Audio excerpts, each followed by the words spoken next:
आज का हम लोग का पहला प्रश्न है, संगीता और हेमलता एक व्यवसाय में 1:3 के अनुपात में निवेश करती हैं। यानी कि संगीता और हेमलता ने मिलकर कोई बिजनेस शुरू किया जिसमें दोनों ने 1:3 के अनुपात में पूंजी लगाया, यानी अपना पैसा लगाया। यदि कुल लाभ 2,568 रुपया है तो संगीता और हेमलता को जो लाभ प्राप्त हुआ, दोनों के लाभ का अंतर कितना है, यह हम लोग को ज्ञात करना है। तो पूंजी किसने किसने लगाया? संगीता और हेमलता ने। संगीता हो गया और हेमलता। इन्वेस्टमेंट यानी पूंजी कितना कितना लगाया गया? 1:3 के अनुपात में। संगीता 1 और हेमलता 3। और हम लोग जानते हैं कि जिस अनुपात में पूंजी लगाया जाता है उसी अनुपात में प्रॉफिट भी होता है। तो संगीता के द्वारा लगाया गया पूंजी 1, तो प्रॉफिट भी इसको 1 भाग ही मिलेगा। और हेमलता के द्वारा लगाया गया पूंजी 3, तो इसको प्रॉफिट का 3 हिस्सा मिलेगा। टोटल प्रॉफिट कितना हो जाएगा? 4 अनुपात में। लेकिन यहाँ बोल रहा है कि एक्यूरेट प्रॉफिट यानी लाभ कितना है? 2,568। तो कह सकते हैं कि 4 का मान 2,568 रुपया है। पूछ क्या रहा है कि दोनों के लाभ का अंतर कितना होगा, ये ज्ञात कीजिए। तो दोनों के लाभ का अंतर कितना आ जाएगा? 3 में से 1 जाएगा 2, यानी अनुपातिक अंतर कितना? 2।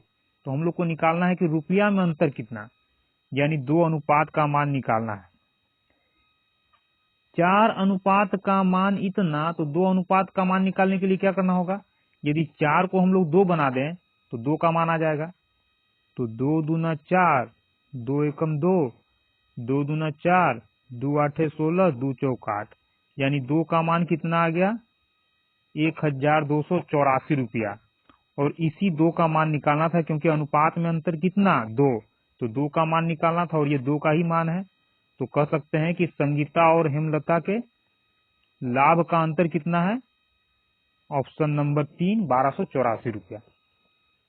हम लोग का अगला प्रश्न है, फर्नीचर की 3 वस्तुओं का औसत मूल्य इतना है, यानी तीनों का जो औसत दाम है ये इतना है। यदि उनके मूल्यों का अनुपातिक मान इतना है तो सबसे सस्ती वस्तु का मूल्य ज्ञात कीजिए। अब सबसे सस्ती वस्तु का मूल्य कैसे निकालेंगे?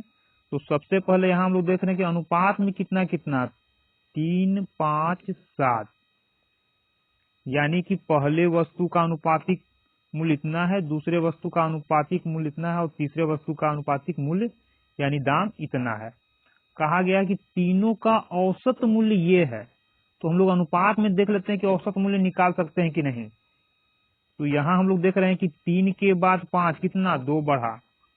5 के बाद 7 कितना बढ़ा? 2 बढ़ा। लगातार 2 का वृद्धि हो रहा है, तो कह सकते हैं कि बीच का संख्या ही हम लोग का क्या होगा? औसत। क्योंकि औसत का मतलब ही होता है बीच का। लेकिन ये तभी हम लोग कर सकते हैं जब लगातार उतना ही का वृद्धि हो रहा है, यानी जितना हर बार हो रहा है। जैसे 3 के बाद 2 बढ़ा, 5 हो गया, 5 से 2 बढ़ा, 7 हो गया। हर बार 2 का ही वृद्धि हो रहा है, तो बीच वाला संख्या ही हम लोग का अनुपातिक औसत मान होगा।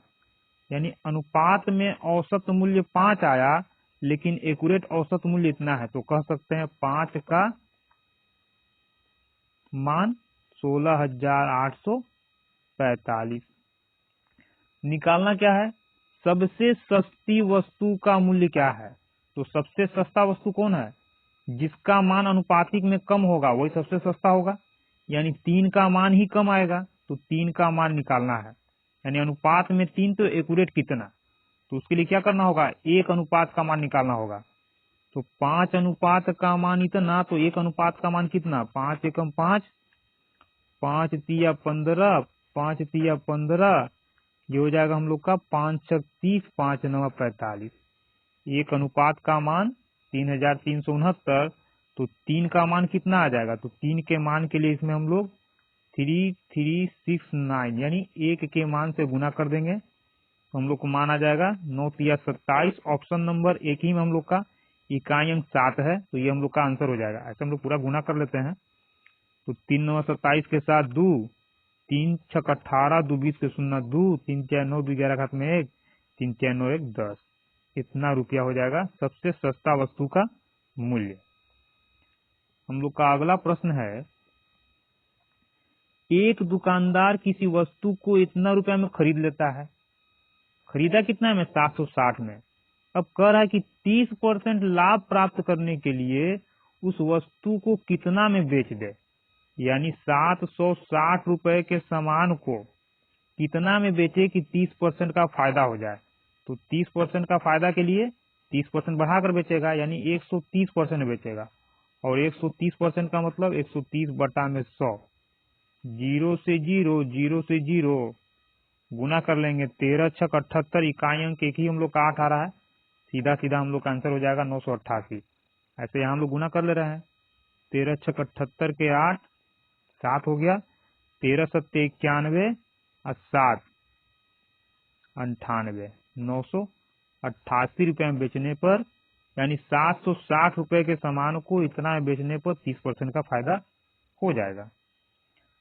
हम लोग का अगला प्रश्न है, 4 पुरुष एक काम को 48 दिन में पूरा कर सकते हैं, उसी काम को 8 दिन में पूरा करने के लिए कितने आदमियों की आवश्यकता होगी। इसको हम लोग कैसे बनाएंगे, इसको हम लोग बना लेंगे MD के फॉर्मूले से। M का मतलब मैन, D का मतलब डे। तो पहला आदमी और पहला दिन बराबर हो जाएगा दूसरा आदमी दूसरा दिन, दोनों जगह काम बराबर हम लोग का है। तो कितना आदमी काम कर रहा था, 44 आदमी काम कर रहा था कितने दिन में, 48 दिन में, बराबर। यही M निकालना है, कितना दिन में काम करना है, 8 दिन में। हो गया 8, 8 छक 48। तो 6 4 के 24 के 4 2, 6 4 के 24, 25, 26, यानी कितने आदमियों को काम पर लगना होगा, 8 दिन में काम को खत्म करने के लिए। यानी जिस काम को 48 दिन में खत्म करने के लिए 44 आदमी की जरूरत था, उसी काम को यदि 8 दिन में खत्म करना हो तो 264 आदमी को काम पर लगाना होगा। तो ऑप्शन हो गया हम लोग का आंसर, ऑप्शन नंबर 4, 264 आदमी। ये तो हो गया याद करने का बाद। यदि फॉर्मूला याद ना हो तो इसको हम लोग बाई कॉन्सेप्ट बना सकते हैं। कैसे, सबसे पहले इसमें देख लेंगे कि हम लोग को निकालना क्या है। तो क्या निकालना है, बोल रहा कितने पुरुषों की आवश्यकता होगी, आदमी निकालना है। तो जो निकालना है उसको हम लोग बाद में रखेंगे। तो यहाँ दो चीज दिया गया है, एक तो 44 पुरुष और 48 दिन। निकालना हम लोग को पुरुष की संख्या, तो पुरुष को बाद में रखेंगे, यानी डे पहले और मैन बाद में। कितना दिन, 48 दिन में काम को खत्म करने के लिए 44 आदमी की आवश्यकता होती है। यानी कि किसी काम को खत्म करने के लिए 48 दिन में यदि काम खत्म करना है तो 44 आदमी को लगाना पड़ता है। अब क्या कहा जा रहा है, यदि उसी काम को 8 दिन में खत्म करना हो तो कितना आदमी लगाना होगा। तो जो यहाँ आदमी का संख्या था उसको उतार लेंगे हम लोग, और इसी आदमी के संख्या में कुछ न कुछ परिवर्तन होगा। अब यदि 48 दिन में काम को खत्म करना है तो 44 आदमी का जरूरत पड़ता है, लेकिन काम हम लोग को 8 दिन में यानी जल्दी खत्म करना है। तो किसी भी काम को जब हम लोग को जल्दी खत्म करना पड़ता है तो ज्यादा लेबर का जरूरत पड़ेगा। काम यहाँ हम लोग को जल्दी खत्म करना है क्योंकि 8 दिन में ही काम खत्म कर लेना है, यानी कि 44 के जगह पर हम लोग को 44 से ज्यादा आदमी का जरूरत पड़ेगा। अब वो ज्यादा आएगा किससे, गुना करने पर। किससे गुना करेंगे, गुना इन्हीं दोनों में से किसी एक से करना है। तो इससे गुना करने पर ज्यादा आएगा कि 8 से गुना करने पर ज्यादा आएगा। तो निश्चित है कि 8 से हम लोग गुना करेंगे तो कम होगा, जबकि आदमी का संख्या तो ज्यादा हो जाएगा। जब समय कम तो आदमी ज्यादा, यानी ज्यादा से हम लोग गुना कर देंगे तो नीचे क्या हो जाएगा, हम लोग का कम वाला नीचे हो जाएगा। अब कट कर देंगे, जो आएगा हम लोग का फाइनल आंसर 8 छक 48, इसको गुना करेंगे 264, यानी कि 8 दिन में काम को खत्म करने के लिए 264 आदमियों की आवश्यकता पड़ेगी। हम लोग का अगला प्रश्न है, यदि अजय, अमित और अमर के बीच में 214 सेब को इतना इतना इतना के अनुपात में वितरित यानी बांटा जाए तो अमर को कितना सेब मिलेगा, ये हम लोग को निकालना है। तो उसके पहले क्या करना होगा, जो अनुपातिक मान दिया गया है इसको सरल अनुपात में हम लोग बदल लेंगे। और सरल अनुपात में कैसे बदलेंगे, नीचे वाले का जो संख्या है उसका हम लोग एलसीएम निकालेंगे, यानी 5, 7, 6 का एलसीएम निकालेंगे तो एलसीएम निकलेगा नहीं, तो क्या हो जाएगा, सबका गुना करना पड़ेगा, यानी 5, 7, 6 का जो गुणनफल आएगा वही हम लोग का एलसीएम हो जाएगा। अब क्या करेंगे, पारी पारी से नीचे वाले संख्या से भाग देंगे हम लोग एलसीएम में। तो 5 से 5 को भाग देंगे तो क्या बच जाएगा, 7 और 6, यानी 7 छक 42 अनुपात। अब 7 से 7 को भाग देंगे तो बच जाएगा 5 गुना 6, 5 छक 30। 6 से 6 को भाग देंगे तो 7 पचे 35 बच जाएगा। ये हो गया हम लोग का सरल अनुपात। किसका किसका, अजय, अमित, अमर का, अजय, अमित और अमर का हो गया अनुपातिक मान। क्या बोल रहा है, टोटल इतना सेब है, इतना सेब तो टोटल एक्यूरेट है, लेकिन अनुपात में हम लोग जोड़ के देखें तो कितना हो जाएगा, टोटल 5, 2, 7, 3, 3, 6, 4, 10। हम लोग का अनुपातिक टोटल योग 107 आ रहा है, जबकि ये बोल रहा है कि टोटल सेब कितना था, 214। तो कह सकते हैं कि 107 का मान 214। तो एक का मान कितना, 107 से 2 बार में चला जाएगा, यानी एक का मान 2। एक अनुपात का मान कितना आ गया, 2 आ गया। पूछ क्या रहा है, अमर को कितना सेब मिला, तो अमर का अनुपातिक मान कितना है, अनुपात में 35, यानी 35 का मान कितना होगा, तो एक अनुपात का मान 2, तो 35 अनुपात का मान कितना, एक अनुपात के मान से गुना कर देंगे, 35 गुना 70। अमर को कितना सेब मिला, 70 सेब।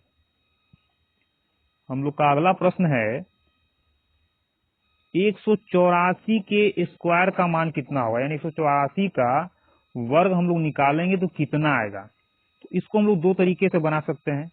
एक तो 184 है, इसका स्क्वायर करना है तो 184 को 2 भाग में हम लोग बांट देते हैं। अब 2 भाग में बांटेंगे तो 8 का स्क्वायर कर लेंगे पहले, तो 8 का स्क्वायर हो जाएगा हम लोग का 324। 4 का स्क्वायर करेंगे हो जाएगा 16। अब उसके बाद क्या करना है, 18 चौक 72, 72 में 2 से गुना करेंगे तो हो जाएगा हम लोग का 72 दूना, तो 2 दूना 4, 7 दूना 14, तो 6, 4, 1, 5, 4, 4, 8, 2, 1, 3 और 3, यानी ऑप्शन नंबर 2 हम लोग का आंसर हो जाएगा वर्ग। अब इसको हम लोग दूसरे तरीके से ही बना सकते हैं। दूसरा क्या होगा, 184 जो है, 184 किसके आसपास हम लोग का है, 100 के कि 200 के, तो 184 हम लोग का 200 के पास में है।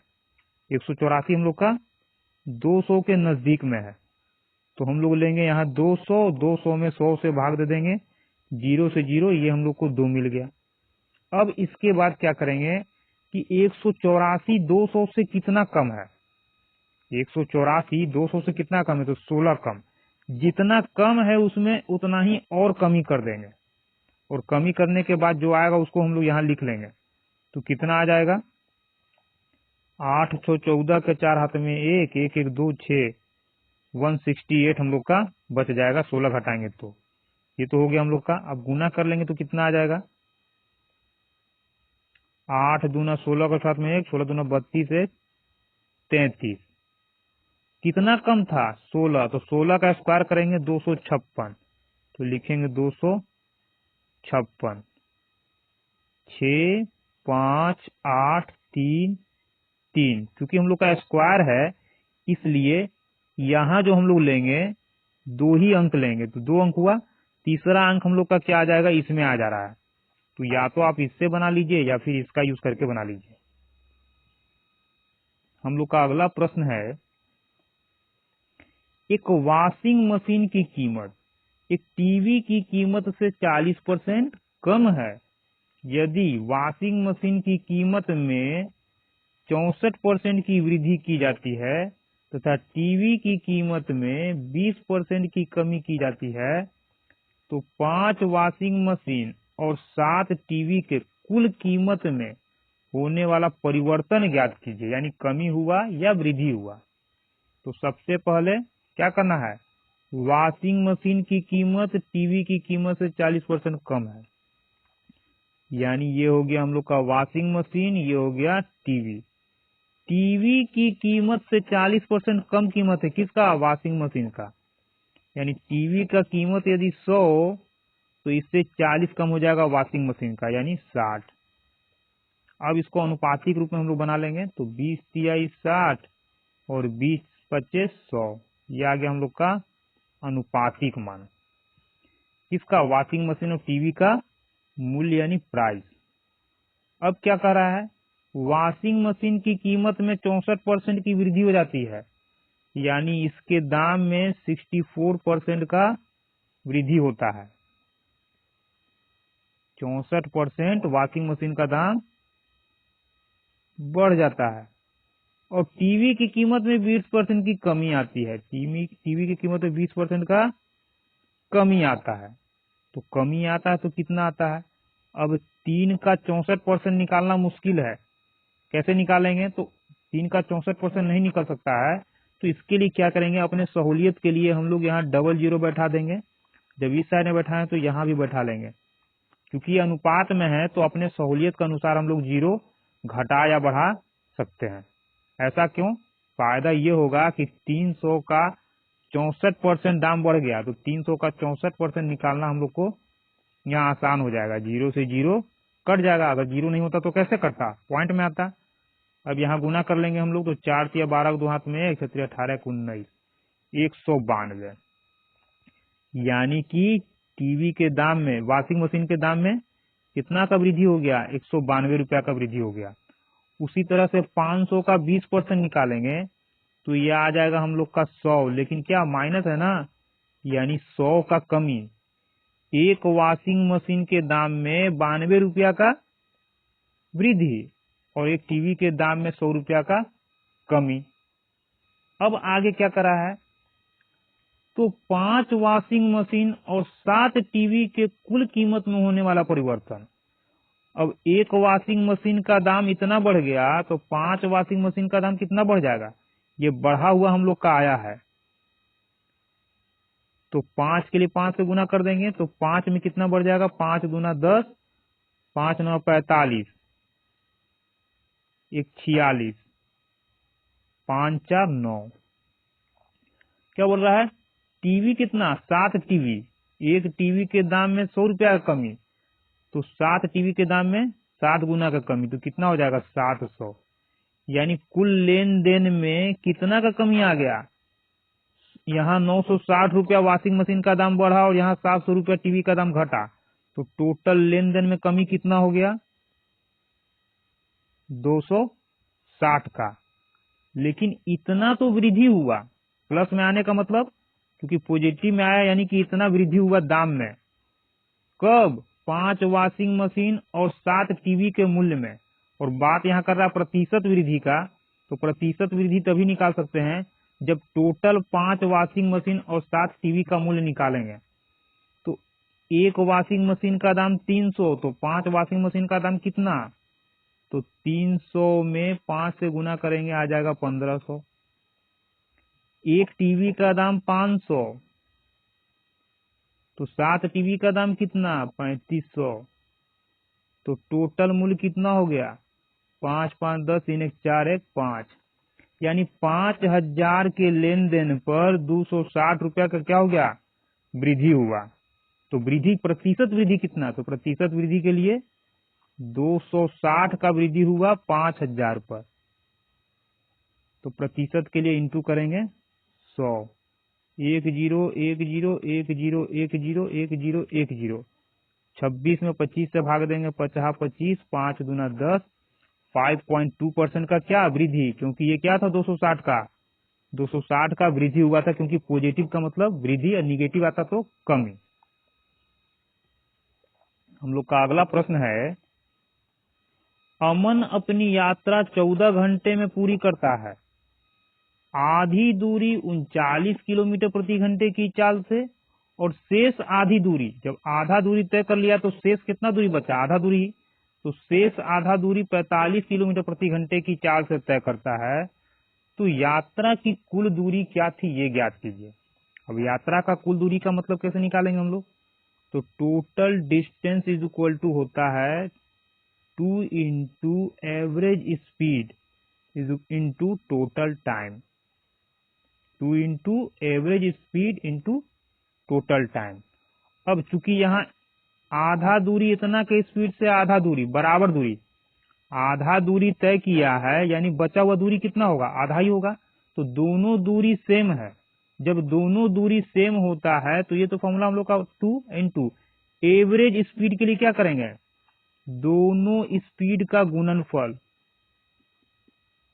अब बटा में दोनों स्पीड का योगफल। तो 9 5 14 का 4 हाथ में 4 3 7 1 8। लेकिन ये फॉर्मूला कब लगेगा, ये फॉर्मूला तभी लगेगा हम लोग का एवरेज स्पीड का जब डिस्टेंस सेम हो। डिस्टेंस सेम का मतलब आधा दूरी जब इतना के स्पीड से तय किया तो शेष जो दूरी बचा वो आधा ही बचा, और शेष आधा इस स्पीड से, यानी जितना दूरी इस स्पीड से तय कर रहा है उतना ही दूरी इस स्पीड से। दूरी सेम है, इसलिए औसत चाल के लिए हम लोग इसका यूज किए, average speed is equal to a b by a plus b. कब, जब दूरी सेम होगा तब। अब यहां हम लोग निकाल लेंगे into total time. Total time कितना है, 14। 14 छक 84, 2 से भाग देंगे, 2 तिया 6, और यहाँ कर देंगे 13 तिया 39। 13 में 45 से गुना करेंगे, कितना आ जाएगा, 13 पचे 65 के 5 6, 13 चौक 52, अब 52 में 6 से हो जाएगा 58। 585 किलोमीटर का दूरी तय किया। ऑप्शन नंबर 3 हम लोग का आंसर हो जाएगा। टोटल दूरी कितना हो गया, 585 किलोमीटर। हम लोग का अगला प्रश्न है, इतना का विस्तारित रूप क्या है। तो ये क्या है हम लोग का, ये हम लोग का a प्लस बी प्लस सी के होल स्क्वायर के फॉर्मूला पर गया है, जिसका फॉर्मूला होता है a square plus b square plus c square plus 2ab 2bc plus 2ca। यानी a के जगह हम लोग का क्या है, 5a है, b के जगह हम लोग का 7b, और c के जगह 3c का होल स्क्वायर। तो a का स्क्वायर का मतलब 5a का होल स्क्वायर करेंगे 25a स्क्वायर, b का स्क्वायर यानी पूरे का स्क्वायर तो 7 7 49b स्क्वायर, और c का यानी पूरे का तो 3 3 9 c स्क्वायर। अब क्या हो जाएगा, 2ab, तो 2ab, तो ab 7 5 35 और 2 ये 70 ab प्लस 2bc, यानी b और c वाले को गुना करेंगे तो 7 21 और 2 21 दूना 42 bc प्लस 2ca, तो c वाला ये a वाला ये, इन दोनों को गुना करेंगे तो 5 या 15 और 2 ये 30 और ac। तो हम लोग का कितना है, ऑप्शन नंबर सी में हम लोग का है, तो हम लोग का आंसर यही हो जाएगा।